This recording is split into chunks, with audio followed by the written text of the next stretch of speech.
chers amis, je devrais dire même chers frères, puisque nous sommes dans une réflexion œcuménique et que, comme vous le savez, nous avons un seul baptême, nous tous qui sommes baptisés en Christ, catholiques, protestants, orthodoxes, anglicans. Donc, je voudrais vous proposer juste une petite réflexion, un petit mémorial, disons, de l'œcuménisme tel qu'il a été vécu, notamment depuis un siècle environ. Mais revenons d'abord aux paroles même du Christ.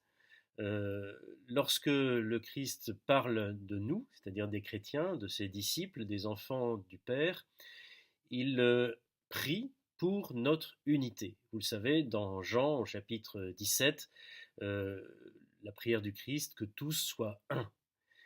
On cite souvent ce petit morceau de phrase en oubliant la suite, que tous soient un, comme toi, Père, tu es en moi, et moi, je suis en toi, et comme je suis en toi.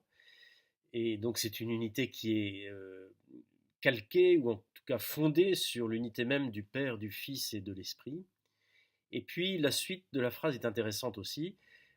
Comme toi, Père, tu es en moi, et comme je suis en toi, afin qu'eux aussi soient un en nous. Euh, donc c'est une unité qui se réalise, qui déborde en quelque sorte de la Trinité et qui englobe l'ensemble des chrétiens.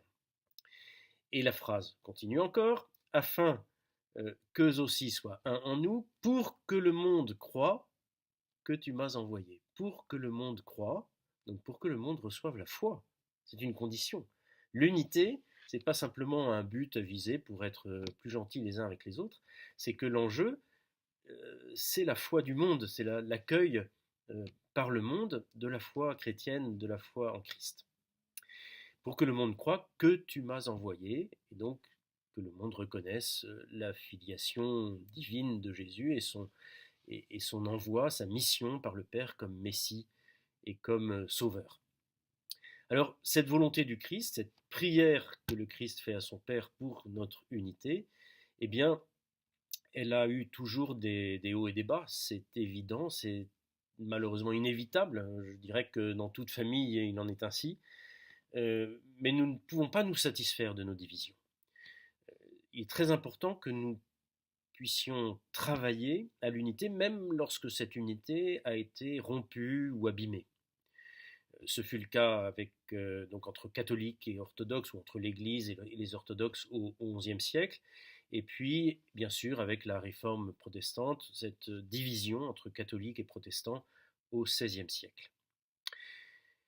Euh, Depuis des siècles, depuis le XVIe siècle, il y a eu bien sûr des tentatives de rapprochement, de communion, de dialogue, mais il faut reconnaître qu'il a fallu attendre la fin du XIXe ou le début du XXe siècle pour que des nouvelles initiatives voient le jour qui portent, je crois, aujourd'hui des fruits et qui peuvent nous donner des idées pour aujourd'hui et pour demain.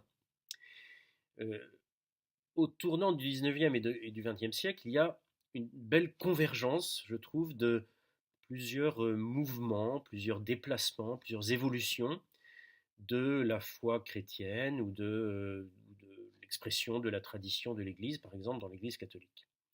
Il y a notamment un mouvement liturgique qui se fait jour déjà avec l'abbaye de Solesmes à la fin du 19e, mais plutôt au début du 20e siècle, qui remet en valeur dans l'Église catholique la participation active de tous les fidèles à la liturgie. Et ce mouvement, il est inséparable, je crois, d'un souci d'associer le plus de chrétiens possible au mystère central de notre foi, qui est le mystère pascal, que nous célébrons en célébrant pour nous, catholiques, l'Eucharistie, la Sainte Messe, et pour les protestants, par exemple, la Sainte Seine. Ce mouvement liturgique, il est contemporain aussi d'un renouveau de la doctrine sociale de l'Église, qui invite les chrétiens, et les catholiques en l'occurrence, à réfléchir à leur unité entre couches sociales différentes, qui réfléchit à la justice sociale et donc à la capacité d'intégrer dans une même communauté de droits et de devoirs des gens qui sont différents par leur travail ou par leur origine ou leur classe sociale, pourrait-on dire, sans adopter pour autant la notion marxiste de classe, bien sûr.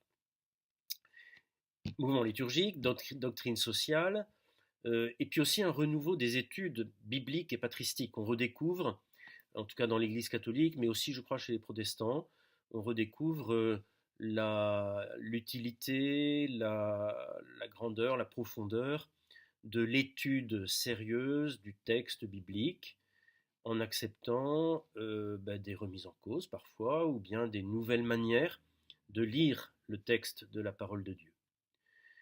C'est par exemple l'époque où naît l'école biblique de Jérusalem, où pas mal de spécialistes vont se pencher sur le texte et en y joignant des études archéologiques, historiques, littéraires, afin de faire sortir du texte biblique le plus possible d'outils ou d'éléments pour une interprétation juste et honnête, droite, proche du texte, proche de la lettre de l'écriture, qui ne doit jamais être abandonnée. Et l'étude des pères de l'Église nous aide à cela, même s'ils ont parfois une interprétation très spirituelle, très large, qui parfois nous surprend, mais c'était des hommes qui connaissaient dans les premiers siècles, les pères de l'Église sont les auteurs et les théologiens chrétiens des 6 premiers siècles, ils connaissaient par cœur, ou très souvent, presque par cœur, l'Écriture sainte, en tout cas l'Évangile, les Évangiles et le Nouveau Testament.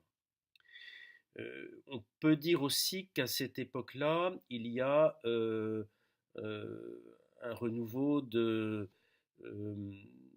dirais, de l'ecclésiologie.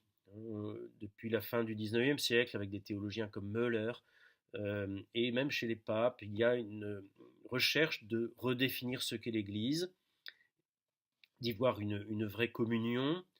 Les missions dans les pays lointains ont éveillé les esprits sur le fait que l'Évangile entre dans des cultures différentes. Et même si ça a pris beaucoup de temps, on a accepté de réfléchir à certaines adaptations de la liturgie, mais aussi de la catéchèse, pour épouser davantage les cultures dans lesquelles l'Évangile arrivait. Tous ces mouvements, tous ces déplacements, ils ont été contemporains, en fait, et ça peut bien se comprendre, d'un mouvement aussi, chez les protestants d'abord, et puis chez les catholiques ensuite, de ce désir de dialoguer, de se connaître entre chrétiens de différentes confessions, afin de pouvoir, dans ce dialogue, progresser vers l'unité. Nous sommes bien conscients que les différences sont parfois très lourdes, parfois nous ne les ressentons pas au quotidien, mais il y a des différences dogmatiques qui sont importantes. Il faut avoir le courage, la simplicité de le reconnaître. Mais en même temps, nous sommes conscients aussi que nous avons un seul baptême. Je vous avoue que une des premières fois où j'ai participé à un culte chez nos frères de l'Église protestante, chez les réformés, eh bien, c'est la première chose qui m'a frappé. C'est le fait que nous avons un baptême unique et que ce sacrement, il est un pour nous tous et il nous fait entrer tous dans la vraie communion avec le Christ et avec Dieu. Dans les étapes de ce mouvement œcuménique, on peut parler de choses très profanes, comme aussi la Société des Nations, par exemple, à l'issue de la Première Guerre mondiale, qui a invité les peuples à se parler, à se considérer non plus comme des ennemis, mais comme des personnes ou des personnalités morales ou des groupes humains capables de dialoguer. Je reviens à l'œcuménisme proprement chrétien. Là, je parlais avec la Société des Nations de quelque chose de totalement profane et mondain, mais chez les chrétiens, il est sûr que pas mal d'initiatives ont vu le jour, avec notamment en 1910 la conférence missionnaire mondiale d'Édimbourg, qui a rapproché les églises protestantes pour œuvrer ensemble à la mission, à l'annonce de l'Évangile chez les peuples qui ne le connaissaient pas. Et puis l'institution d'une semaine de prière pour l'unité des chrétiens, instituée en 1908 et qui a mis un certain temps à s'installer dans l'Église catholique, mais en 1935, un certain abbé Couturier a favorisé cette insertion de la semaine de prière pour l'unité des chrétiens, qui est toujours en vigueur aujourd'hui, entre le 18 et le 25 janvier chaque année, et qui nous permet de réfléchir chaque année à ce travail, à cette prière aussi, tout simplement, et de prier, tout simplement, pour cette unité des chrétiens, parce que ce sera le résultat d'une prière, l'unité de nous tous. Quand Dieu voudra, comme il voudra, et en tout cas, notre prière, c'est de lui demander qu'il hâte ce jour où nous serons unis. Je parlais il y a un instant de ce qui nous sépare, j'y reviendrai tout à l'heure, mais vous voyez, ces intuitions qui naissent chez les protestants, qui rejoignent les catholiques, et qui se concrétisent ensuite après la Seconde Guerre mondiale avec le Conseil œcuménique des Églises, qui réunit toutes les églises non catholiques, qui a commencé à Amsterdam, et ensuite l'arrivée du pape Jean XXIII, qui a eu très vite ce désir de favoriser l'unité des chrétiens et qui a voulu instituer un secrétariat au Vatican pour l'unité des chrétiens. Donc une instance, une institution particulière liée au Vatican directement et qui était chargée de favoriser et de travailler à ce dialogue et à cette unité. Ensuite, les choses sont allées assez vite en fait. Le Concile Vatican II, entre 1962, le secrétariat pour l'unité des chrétiens, c'est 1960, et puis l'ouverture du Concile Vatican II, 1962, jusqu'en 1965, avec d'abord Jean XXIII, puis Paul VI, où des observateurs non catholiques ont été invités au concile de l'Église catholique. C'est quand même la première fois dans l'histoire qu'on invite des non catholiques à participer aux séances de discussion.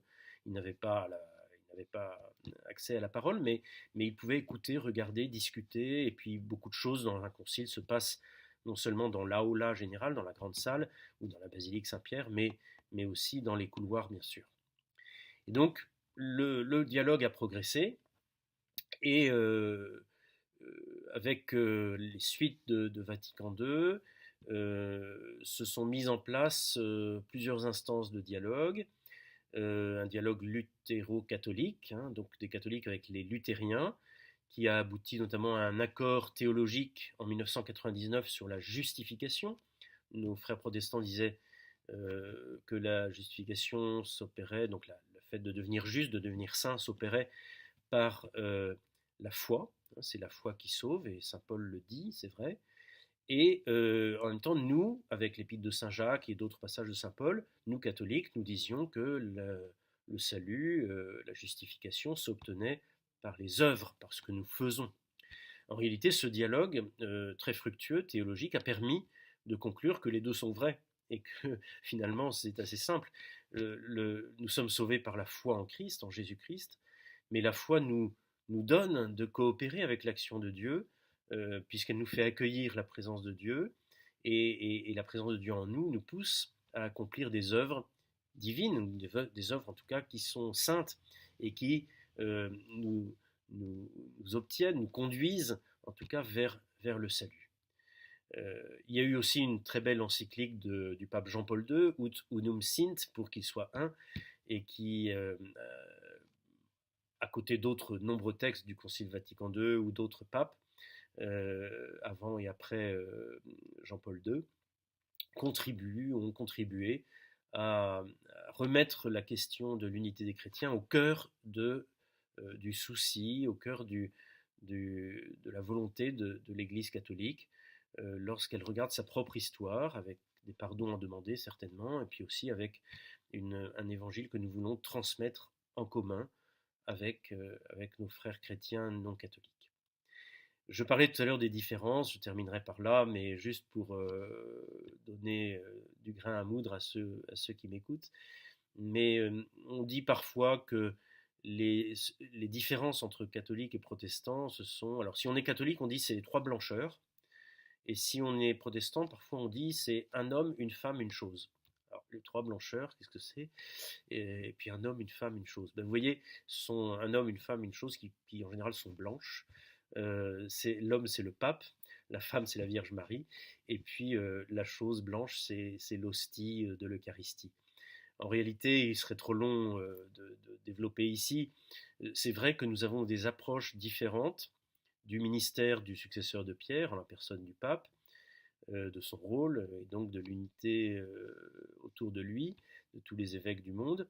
Nous avons une conception différente de la transformation du pain et du vin dans l'Eucharistie. Nous pensons à une transsubstantiation, c'est-à-dire que sous les apparences du pain et du vin sont vraiment le corps et le sang du Christ qui sont réellement présents.